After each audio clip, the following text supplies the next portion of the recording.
How you doing?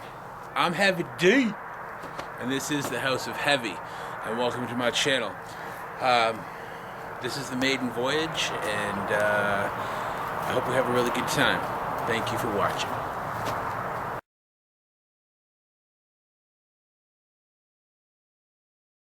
Today we're going to make some bread. This is the maiden voyage, if you will, of my channel, and we're going to cover a lot of things. We're going to do some cooking, we're going to do some permaculture, we're going to do some hiking, we're going to do some milking, we're going to do some silking, whatever that is. I don't know. I'm pretty excited to find out myself. But today we're going to make some bread. It's called boule bread. Some people call it 5-minute bread or 15-minute bread. Why they call it that, I don't know, because it actually takes 2 days to make it. Not sure, maybe because it takes 5 minutes to mix the ingredients. I don't know. Originally I was going to have this just being a cooking channel, because I know a lot of guys that don't know how to cook, and there's just some basics that you need to know, and I'm going to try and teach them to you, or show them to you. And once you have those basics and there's some things you understand about cooking, you'll be able to take that and run with it.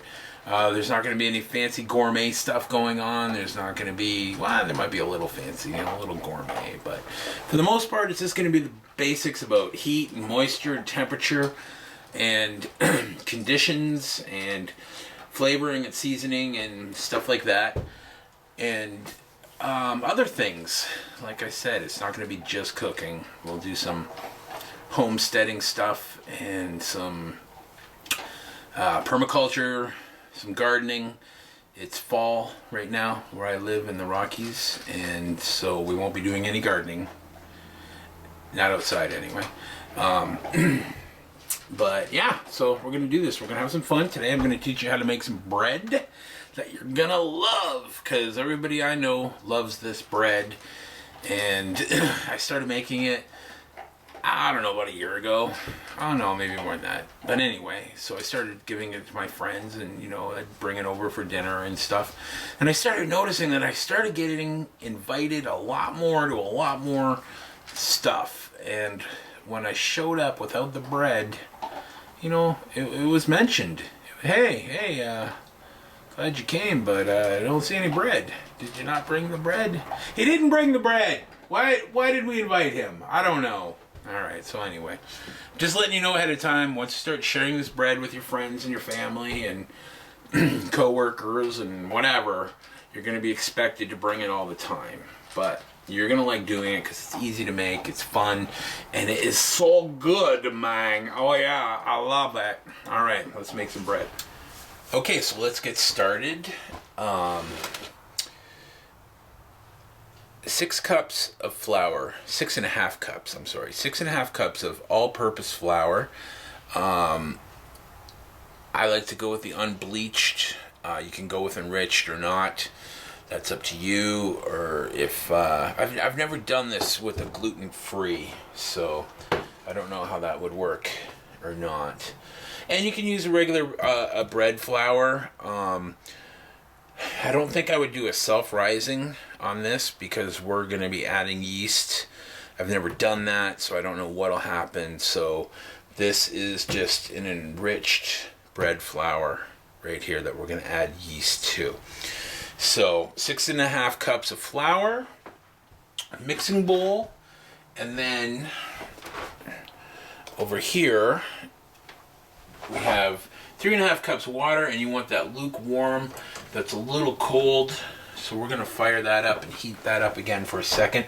Now the reason you want that lukewarm is because it will help the activation in the yeast.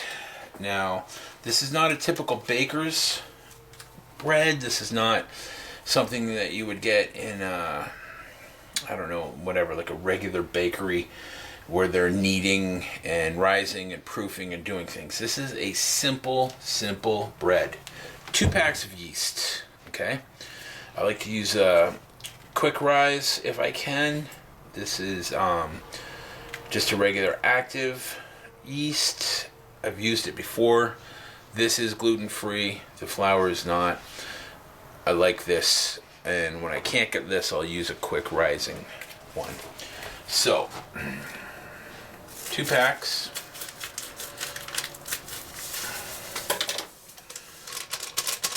We're going to put it in our bowl. So you can see, that's how it looks.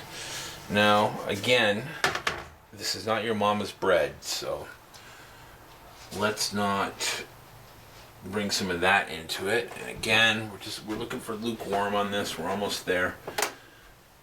Now I've already pre-measured this, so I know there's 3.5 cups of water in here. So I'm just going to go ahead and as soon as I get it up to temperature and dump it in. We'll be doing this again probably later. I'm going to show you some different variations of the bread and different things that I do coming into the winter. Winter is upon us right now. I don't have my wood in yet, so I'm not running my stoves.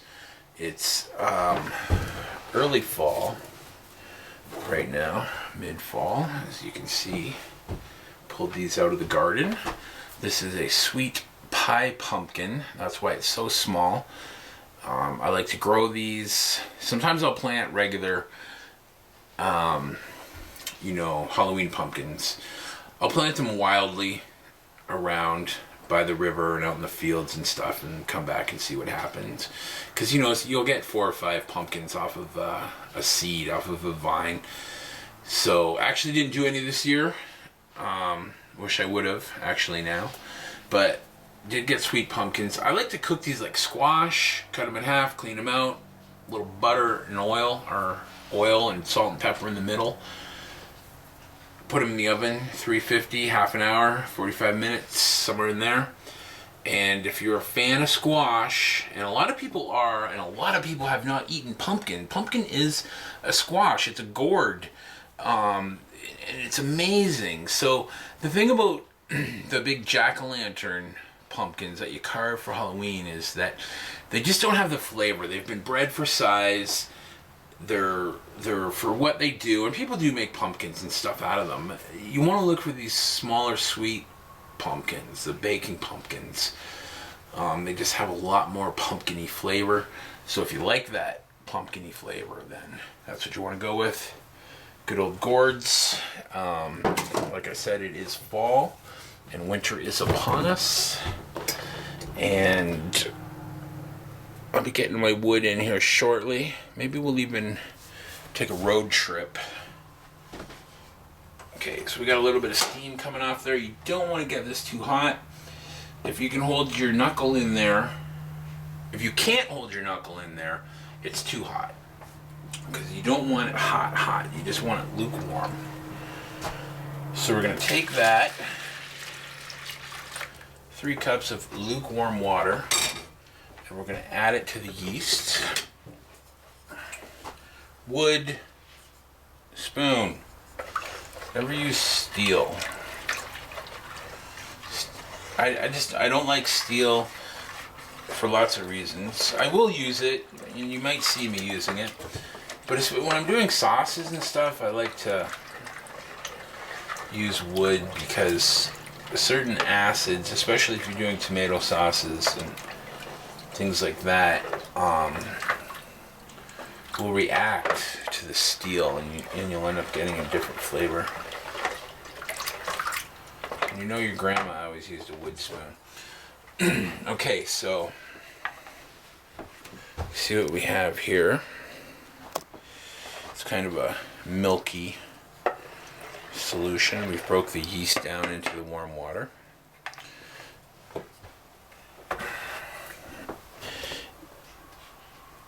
And now, 6.5 cups of flour. Do not sift it, do not tap it. I should have showed me putting the flour into this. Don't bang it. Just if you're using a single, if you don't have something that holds 6.5 cups, just take a knife. If you're using a 1-cupper, and off the top, don't bang it. Don't bang it like that to knock it down, because you're going to put more volume in and you're going to throw everything off. And you don't want to do that.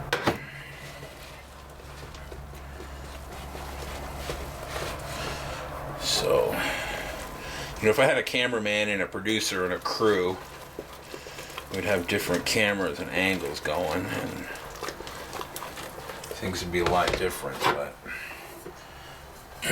this is what we got. So, you want to put some salt in here too. I know this looks a little heavy, but this is Himalayan pink salt, so we don't have the sodium content, and it doesn't tend to be as strong as regular white table salt does. So you kind of go a little heavier on it.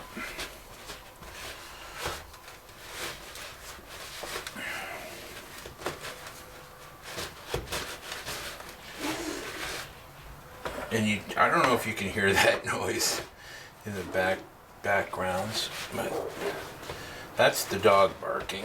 And the other noise here is the kittens, because Miss Maggie May just had some kittens. Well, didn't just have them. They're about 5 weeks old. So you want to just mix this up so you can't see white flour anymore.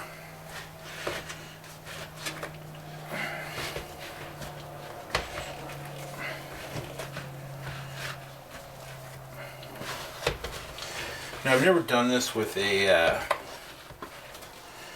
what do they call those? A KitchenAid things. You know, with the little hook that'll turn in it. But I'm sure that that would work. And the thing here too, though, with this bread and the boule style of it. So this is what we ended up with right there. You can see that texture. I'm going to go a little bit more because I see some wetter spots than not. And you do want a good even mix. But don't get too crazy with it, because that's all going to even itself out. Okay. So we're done that. Now what we do is we're going to take this, the bread, and let it rise. And the salt was like maybe a teaspoon. If you're going to use a white sodium salt, I wouldn't go with more than that.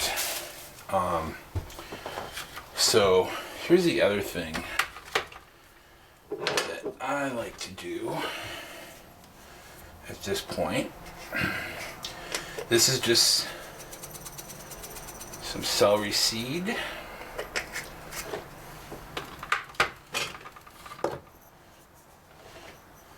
Get this stuff off my hands.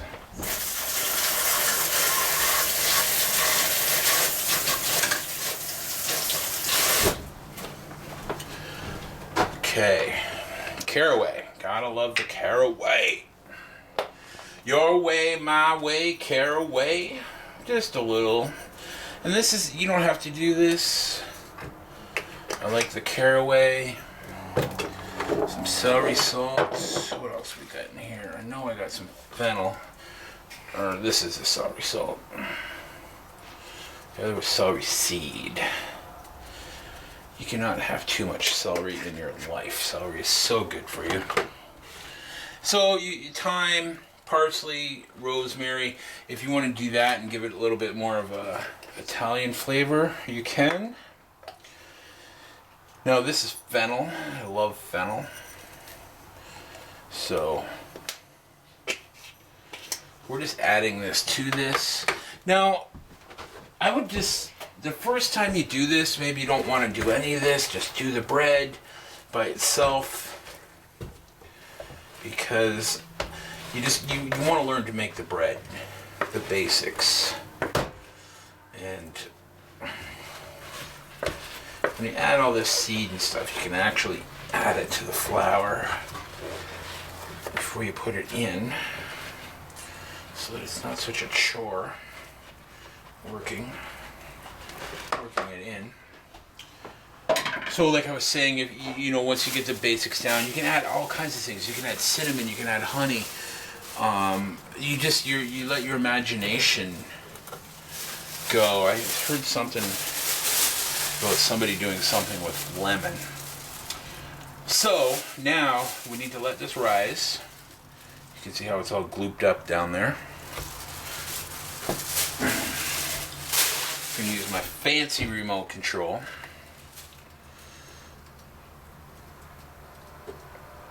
You can see what's going on in there.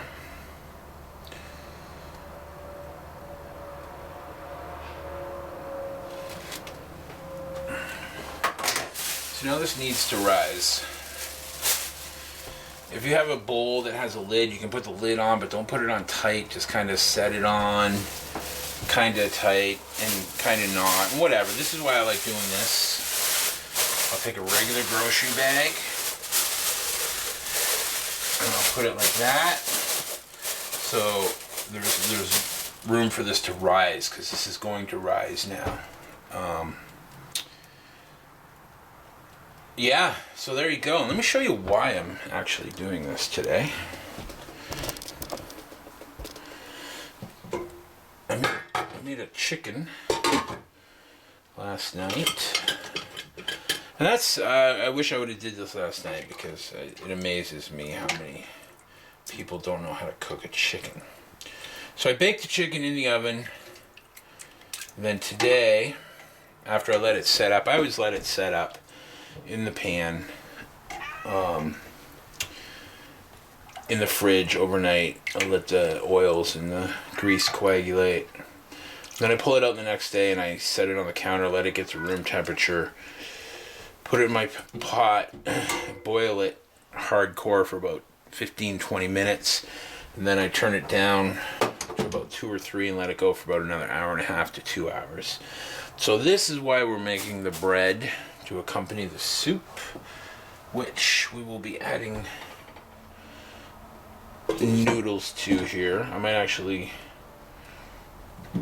let this cool. I don't know. I might do some dumplings or something, but I'm not sure. So let's keep working on the bread. We're gonna wait for this to rise, and then we're gonna bake it. Started messing around in the yard, and so this is one of my smaller gardens. This is the smallest garden, actually. And so I remembered I still had some potatoes that I put in here, and so I come out and I dug them up, and I'm going to show them to you here in a second. I'm going to show you something else too. See those little grasshoppers right there? I had the worst grasshopper infestation. It was biblical this year. I didn't fish with worms at all because I didn't have to. I just had to walk out here and walk around, and they would jump on your shirt. There were so many of them. You just grab them off your shirt and away you go. And they're still out here pretty bad. I didn't get chickens this year. I wanted to. I wish I would have, because they would be some big, fat, healthy, cricket-eating chickens this year. So anyway, I remembered I had some potatoes. And I came out here with the shovel real quick. And dug some up. They're beauties. You can see that or not, but some beautiful reds out here. Jake Dog, my wing man, right there. That is Jakeosaurus. Jakester. Jake Dog! Yeah, buddy. And that is Miss Maggie May. That is a rare sight right there to see the Rocky Mountain Panther. She's a straight up killer. That one right there. Watch this, she might kill Jake. Not today. Jake got lucky. Alright, welcome back. We're making bread. But first of all, I showed you picking the potatoes out in the garden. Here's a couple of them right here. Now, I'm going to tell you something. This feels good, okay? I planted these potatoes, I grew these potatoes, I picked these potatoes, and now I'm going to eat these potatoes. Believe it or not, potatoes are not made in a grocery store. They're made in the ground, and they're very easy to grow. Probably Aside from an apple tree, one of the easiest things to do. You would take this potato now and put it in a cool, dark place and let it sit, and you'll start to see that it'll get little eyes on it and little shoots will start coming out. You've all seen that before, I'm sure of it. Now when you get those little eyes and those little shoots coming out in the spring, you go out and you take that potato and you take your shovel and you dig a hole and you break the ground up around a little bit, nice and loose, and then you pull the dirt out and you put the potato in and you cover the potato back up, and then you walk away and you come back in 3 months and dig up your potato, or 4 months, or however long you want to let them go. I would give them at least 3 to 4 months though. Then you have a potato. So the other thing you can do too is once you start getting these eyes and shoots coming out of the potato, you can cut the potato and so that you're cutting around the eyes, and then you can plant each individual little eye if you want, and then your potatoes will grow. So there you have it, growing potatoes. Okay, let's check on our bread. I don't think it's been an hour. At the most, it's been an hour. So let's see what we got going on here with the bread. And it's looking pretty good, actually. I'm actually very excited about this because this went quite well. Now remember, I told you we're going to cover it up, we're going to let it rise, and padam, it has risen. It has risen. So now what you would do, what this recipe calls for, is you would leave it covered and you would put this in the fridge for 24 hours. Now, that has nothing to do with making it better. Like, it's done. It is done now. It is risen bread and we can cook it. What putting it in the fridge does is make it colder and more malleable and easier to work with. So that, and I recommend that. So I wasn't really prepared, because right now in the cooking show, this is the part where they walk over to the oven and they pull out the finished product and they're like, voila. So I don't have that, and I didn't plan ahead, and I probably what I should have did, but I didn't. So we're gonna work with this, and I'm gonna show you how to work with this. So because your old friend from college called Nancy and she's coming over for dinner and you want to impress her, and man, if I only had some bread in the fridge, I could whip up this bread and be a show off. And this bread is going to change your life, by the way. You start feeding this to people, you're going to start getting more invitations to places, believe me. And you want to show up with the bread, because I get mad when you don't. So I'm going to show you how to work with this. First of all, what we need to do is turn on the oven. Okay, so we want the oven at 450 degrees, and we want to preheat it. That is very important about this is steam. You need steam, okay? That's a big part of this. So what I do is I have this tray that came out of a toaster oven, okay? And what we're going to do is we're just going to put this in the oven right now on the lower rack underneath. I'll let you see so you can see. And then you can say that you saw. Okay, so we put it right here on the lower rack. We're going to let that get nice and hot with the oven as the oven's heating up. But right now I'm going to show you how to work with this bread while it is in this state. that it is in, and it is kind of a pain. And once you do it in the fridge and chill it up and everything, you'll see that it is much easier to work with that way. But Nancy's coming to dinner, and we gotta have some bread, and we gotta have it now. So, you see how long it took me to make it? That might be why they call it 5-minute bread or 15-minute bread. Mix it up, lukewarm. Throw your yeast, throw your flour, your herbs and whatnot, and mix it up, cover it up, blam. Less than an hour it rose.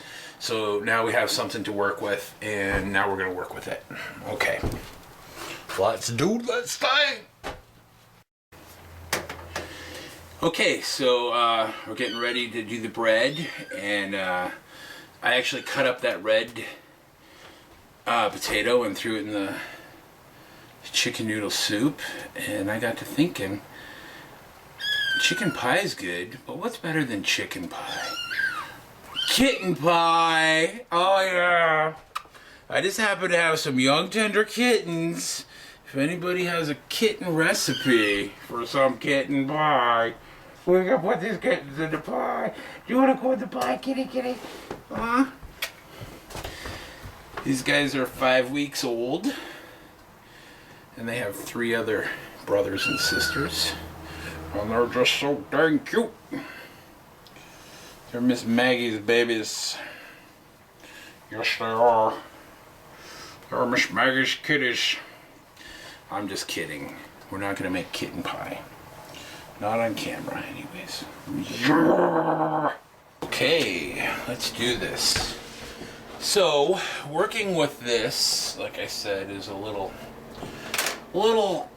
jiggy. And you gotta get a little jiggy with it. So, first of all, you can do this on anything. You can use a pie plate, a cookie sheet. Sometimes I do them in a big Pyrex like this. You can do them in a loaf as well as that and make a loaf. But we're going to do it in a pie sheet today. Because, I'll tell you, the loaf is fun. The loaf is, you know, a loaf of bread and yada yada yada. But when you do it like this, it just looks really cool and like an artesian style bread. Okay, so this is nasty goopy right now. So what you want to do is wash your hands after you handle the kittens. If you happen to have kittens, or if you're handling something else, dig in. You want to break it away from the sides, like so. And you'll see once you're breaking it apart, it's risen because it's through the reaction of the yeast, it's expanded. You can smell the yeast. Kind of almost has like a beer smell to it. I use yeast and barley and such things when they're brewing beer. So you want to get all that air out of it, just work it around, get it back down into a glob. So, and like I said, this is still pretty sticky stuff. So that's why you want the flour between you and it. And then you just reach in, grab a whack. So this will make 3 loaves, this bread will. And again, as you can see, it's pretty sticky. Kind of hard to work with. And you don't really want to handle it too long. Damn you, Nancy, why'd you have to come tonight? Okay, so you got it in your hand like this. You want to reach under from the bottom, pull it over the top. From the other side, reach over, pull it up. And you want to do that on all 4 corners.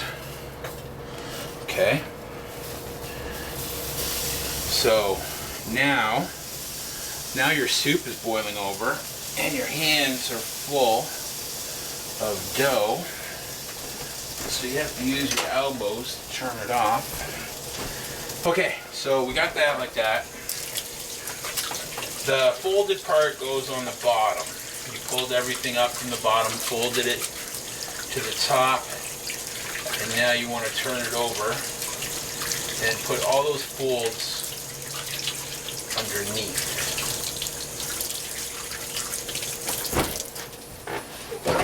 Once you've done that, you want to take your bread knife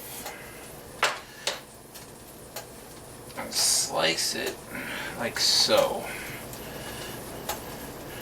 Or slice across or an X in it. Now, like I said,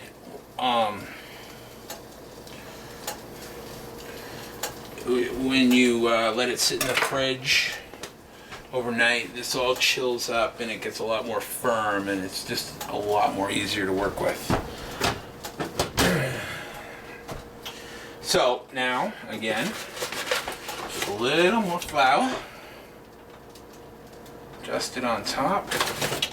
And we don't really need all that flour around there. That's whatever. It is what it is. And that's what it is. Until it's something else, right? So, I hope you didn't throw that bag out. If you did, get another one. Cover this back up. Put it in your fridge.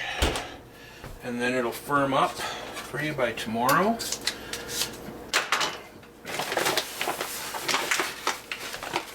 But Nancy's gonna have her bread tonight. So let's revisit the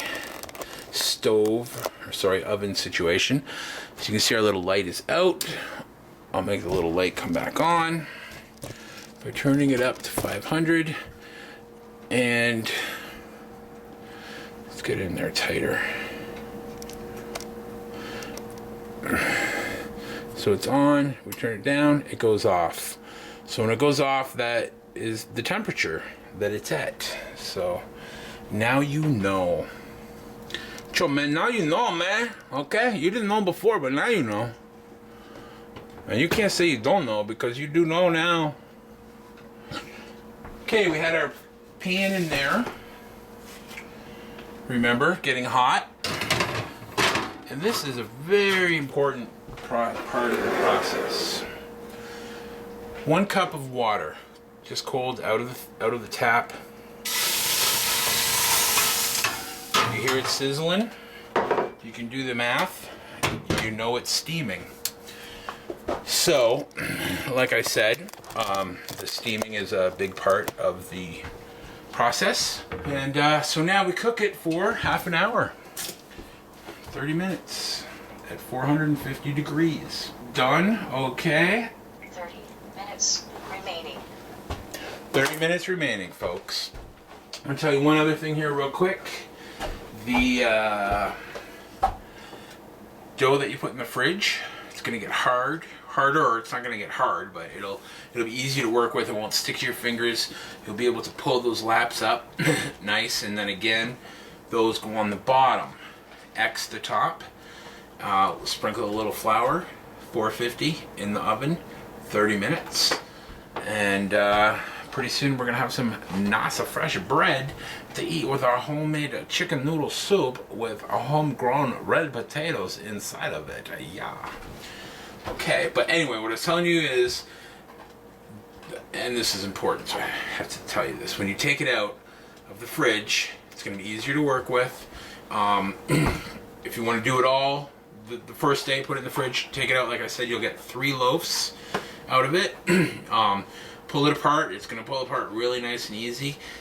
It's not going to stick to your hands like that just did.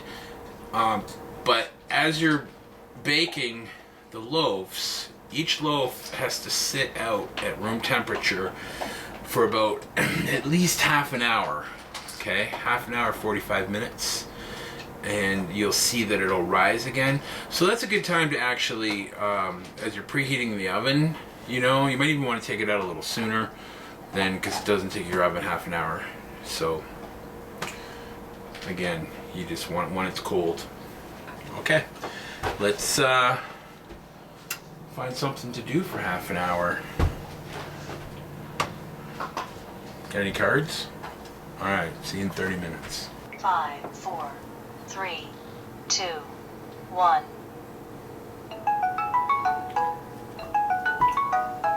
All right, we got bread. Let's see what we got going on here. Are you ready for this? Bada bing, baby. Let's get a look at that. Oh, it smells so good. I wish she had smell-o-vision. Oh, the towel's a little damp and the pan is a little hot. So, see if I can be real cool and smooth about this. That's the bread. So you see how it's this really cool artesian thing going on there. That's why I did it like that, so you could really see what was happening with that. And it's just a good looking piece of bread, right? It's not a beauty. Isn't that a beauty? So we're gonna let it cool, and then we're gonna cut it up, and then we're gonna eat some. Isn't that gorgeous? That's gorgeous. And as you can see, the flour burnt on the pan all around it. That's just gonna happen. I don't recommend buttering or greasing the pan. If you want to try spraying it with something, you be my guest. But I like the flour power. So what we can do now is, and this is kind of important because that came off really nice, actually, right there. But what will happen is it'll stick, and you're like, Don't force it. Let it cool. Just leave it on the pan. Let it cool. If you try to force it off, if it's stuck to the pan when it's hot, you're just gonna rip the bread. I'm not gonna say it's super delicate because it's not like a French or an Italian bread. It's a boule boule. I gotta get a cameraman. Nice slow pan. Nice. So you can see that's where one of the cuts was, and the whole thing kind of came over sideways because we were working with it when it was still wet. And when you do the fridge deal for the 24 hours and take it the next day when it's nice and cool and set up, it'll stay more proportioned. And like I said, you can do this in the loaf if you have a loaf pan. What happens with me though when I've done that, I'll find the bottom won't cook all the way through. It'll still be kind of doughy on the bottom in the pans sometime. And that has to do with not letting it sit out at room temperature before you cook it too. That has a lot to do with that. So there you go. That is the bread. What? You want to cut it open and see what's going on inside? We can do that.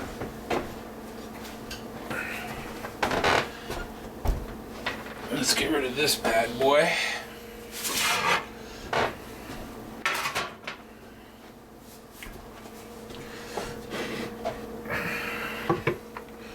Nice warm bread.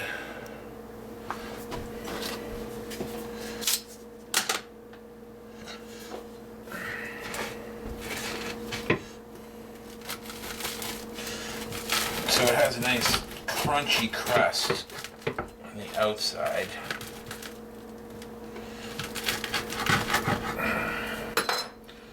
But once you get inside, oh yeah, look at that. That's so beautiful, man. I can smell all the herbs and seeds and stuff that I put in it. So, what I think that thing needs now is some butter and a bowl of soup to dip it in. And yeah, there you go. There's your bread. I'm not sure what I'm going to put at the bottom. I'm either going to put the recipe or a link to the recipe. And I want you guys to try this because you seen how I did it. There was no kneading, no need to knead. Who knew? And actually, the worst thing you can do to this bread is to overwork it. You do, like I said, when you mixed it, you just want to get it the dry and the wet spots pretty worked out, and then as it rises, it'll take care of itself a little bit more. And then you make it and bake it and take it. Yay! All right, enjoy your boolah. Booyah!